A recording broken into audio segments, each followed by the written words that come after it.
Thanks for tuning in. I'm Joel Amidon. And I'm Ann Monroe. And this is The Teacher's Journey, where we discuss mile markers on the road to better teaching.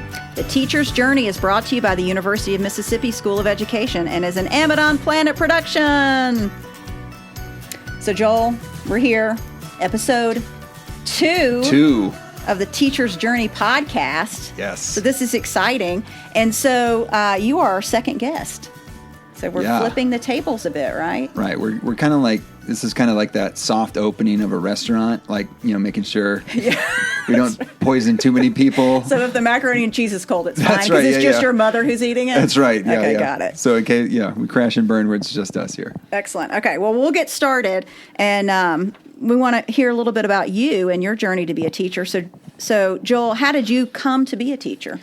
Well, I know in episode 1 you had, you knew you were always going to be a teacher, and that there's a pretty straight path to teaching.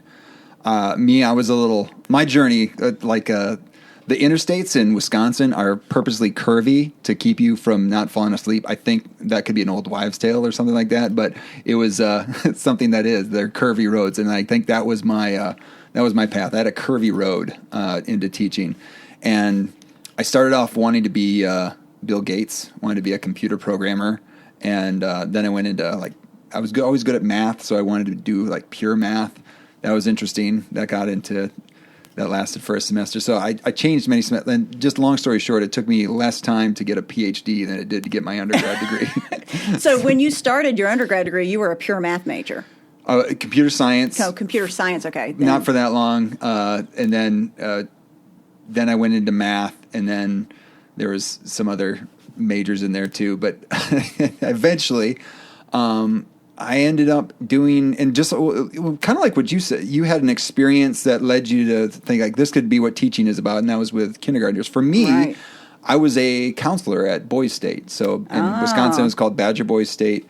And there was lots of teachers that were counselors there because they had summers off, so they could spend the week at this government camp that's sponsored by the American Legion, where you make a mythical state and fill up a university campus, usually, where floor of a dorm is a city, the dorm is a county, all the dorms together make up the state, and they run around. Well, we had that in high school. I had no idea what it was. Yeah, it was probably, what was it? What would it be? Volunteer? Maybe. Girls state? Because you're from Tennessee. Correct, the volunteer state. Here it's Magnolia Boys State, Magnolia Girls State. Yeah, I don't know what's at Tennessee, but I just remember in the yearbook it says Boys State. Yeah. There's a picture. Right. So, and those were juniors to be seniors, and I was a citizen. That's what they call this, a citizen when you went and actually did the program, and then afterwards you could be a counselor. I was assistant counselor, I became a counselor. 13 years I spent in that program. Wow. So, as I'm jumping majors and going through college in 5.5 years, yikes. There was every time I'd come back, there's this thing that I know and love, and I was like, I really enjoy working with high school students, and I really enjoy that. This is I look forward to this all the time. I look forward to doing this.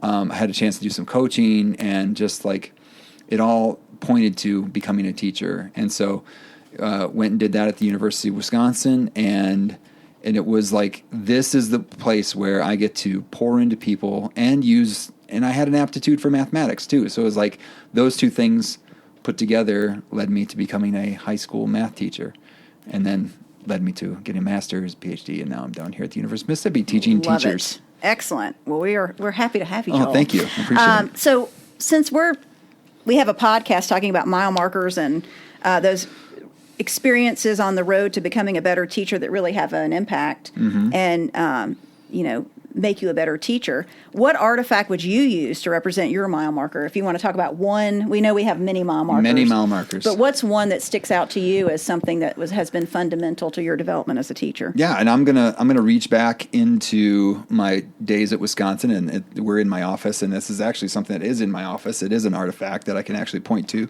It is my first unit plan. It was called The Origins Controversy from an Educational Standpoint, an inherently inclusive curriculum for teaching both evolution and creation. Shout out to my group members, Jeff Elliott, Dan Krill, and Christy Shemansky. That's from 2001. So 20 years ago. Wow. Still good. So that unit was it was a unit that was at the end of our first semester in the program. So I always like to think it was the first time like you kind of flip the sides of the desk, because until at least for me, until I entered the School of Education, it's like I'm a student, and I was a real good student. Like, could play that game. You're real good at that. Real good at that. And then all of a sudden, like, you're on the other side, and you think like, well, what goes into leading a class and teaching a lesson planning, unit planning, thinking about students were different. Because I think a lot of times, or for me, when I would imagine teaching, I was imagining teaching myself. That was probably my biggest hurdle, and have some examples of that. But we talked about last time that not all the mile markers are positive. I have a very negative example of like thinking about teaching myself my first test, but we won't get into that. But anyway, so this unit was thinking about what does it mean to actually plan instruction. And so some of the things that, if I'm pointing to this about why it was important to me, it was a unit that we talked about across many courses. So we had an inclusion course, we had like a learning theory course, and I want to say an ed policy course. And then we had some field experience, and all of us were at a certain school. So that was like the context for our unit was this school. And then we took some students that had some identified learning needs, and we took 3 students, and those were like our benchmark students, I guess you could say, that, hey, we want to make sure that this unit works well for each of these 3 students. So we kind of had like cases, like we kind of described. Were the students different from each other? I mean, so this is sort of bleeds into your other idea about just teaching yourself. Now you're really having to think about teaching others. Exactly. And not only just others, specific others. So it's not like, oh, we want to make sure everyone can do it. No. We want to make sure that, Jimmy can do this. We want to make sure that Juan can do this. That was like being very specific about these students, and so and then having to justify that it was about these students. So when we created this unit, and we had to create it collaboratively, because it's from the title you could tell that it's a science unit. It wasn't a math unit. Like, we tried to incorporate some math stuff into it, but it was primarily a science unit. I think we did science and social studies, but anyway, the content was not necessarily coming from me, but then thinking about my descriptions of the students were a primary focus in there. Well, regardless of all that, this was a unit where we had to work together. There's no way we could have done this individually, right? Yeah. And so, like I said before, I was real good at doing school. Like, a lot of times if we had group projects when I was in school, I would just do it. Right. Like, you know what? I'll take care of it. Don't worry about it. I'll take care of it. And so that would happen a lot. But like for this, I actually couldn't do that. So it was one of the first times I ever had to lean on somebody. And then these weren't just other students. These were colleagues. We actually taught together. We student taught together at a school where we were doing our field experience. So like I'm leaning on professionals because I can't do my job unless they do their job. And they can't do their job unless I do my job. And it was like us leaning on each other. It was like, that was big for me, because I would not trust a lot of people. Yeah, and you would rely on yourself. Oh yeah. And I guess as a student, that's who you rely on, right? Yeah. And so for you, this mile marker, this artifact of this unit plan that you're doing in conjunction with others, how did that play into your first years of teaching, and what lessons did you take from that then you applied to since this was happening in your pre-service program? Right. How did you see this, being used in your first years of teaching as a classroom teacher? Yeah, it was kind of like awesome that it happened, because then when I went into my first job of teaching, it was a completely different style of teaching. For my teaching of math, when I had it in school, it was teachers at the front, they put notes up at the board. We were going to do some examples. Maybe someone comes up and does an example, but pretty much it was being talked to, and then you get to work on your own. For my first teaching, we had small groups. So we had the groups working together, and then and I basically was kind of walking around facilitating groups. There wasn't a lot of me talking in front. And so the being able to think about what are the needs of my students, like, oh, this person might need some support with reading. Let's make sure all groups are reading things out loud. Like, oh, this person has a vision impairment. Let's make sure to move that group up towards the front in case there is stuff on the board, or if we have packets that they're just magnified for her so she can properly read them. Or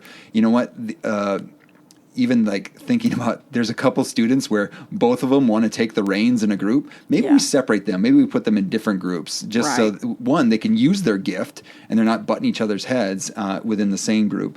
And so thinking about individuals first in the planning, that was important. But then two, in order to make that whole, so this was a freshman level math course. In order for that to run, we did a lot of like common assessments and common planning. We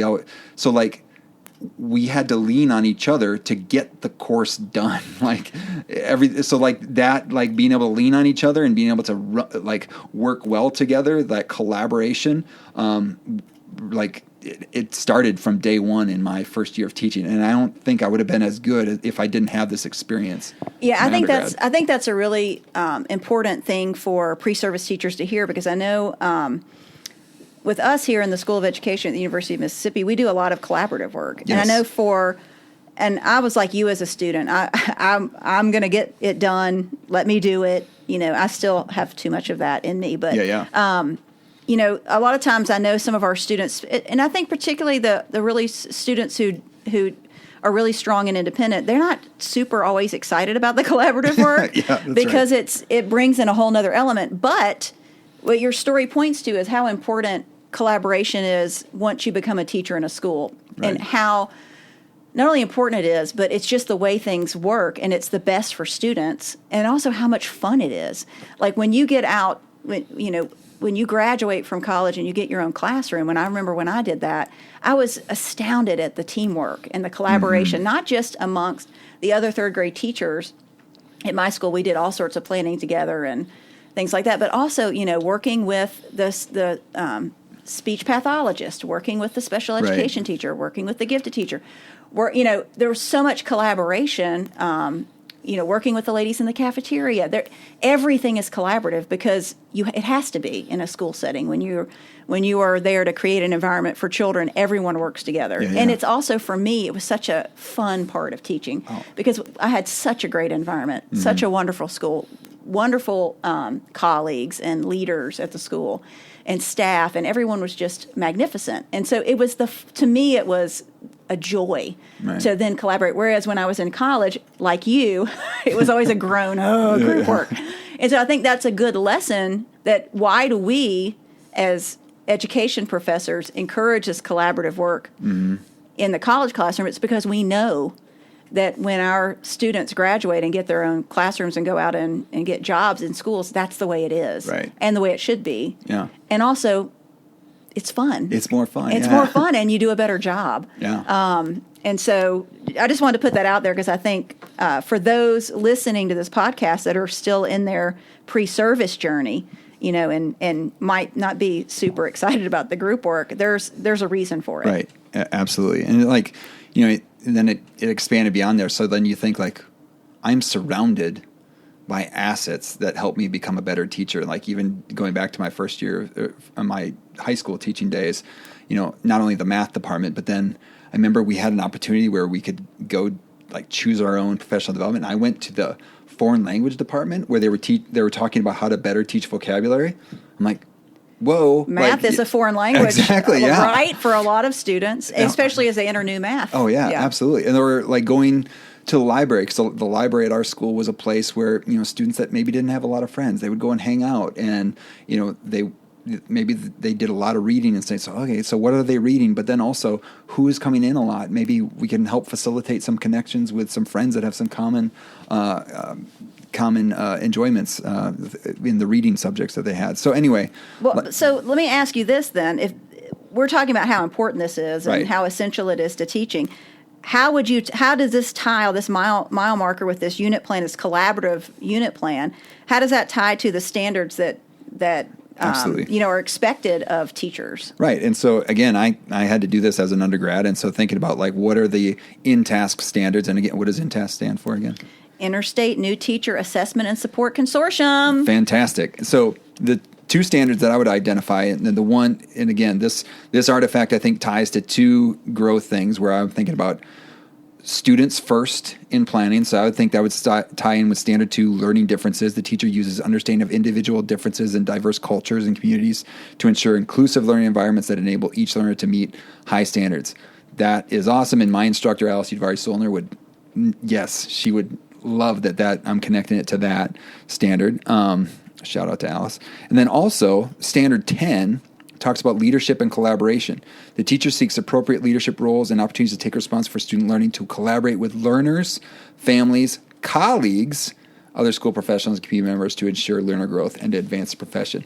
Now, again, I didn't demonstrate an understanding of that whole standard in this mile marker, but I did make growth in it. And so, like, those are the two that I would point to for this mile marker. And I think it's important to note that a lot of the things that these mile markers that we experience, it's usually not it's usually not one thing that it impacts. It's usually not one area of our teaching that it touches on. So these standards are I looked at two standards when I talked about my artifact in the first podcast that we recorded, and now you're talking about two very different standards. Yeah. But the same experience, the same artifact, right? This UBD unit plan, so that, just as with everything in life, it's a multifaceted, these experiences we have touch on all aspects of teaching. Yeah. And so I think that's really important for people to know, that when you have these influential things happen to you, it happens on all levels for teaching. Yeah. Well, Joel, I really appreciate you sharing your experience with us and your artifact, your first ever unit plan. It wasn't UBD, was it, Joel? I actually think it was. You think it was? Yeah, Wiggins and McTighe. You think it was an Understanding by Design That's right. unit plan? That's amazing. Well, thank you for sharing with us. This episode may be over, but the journey to better teaching continues.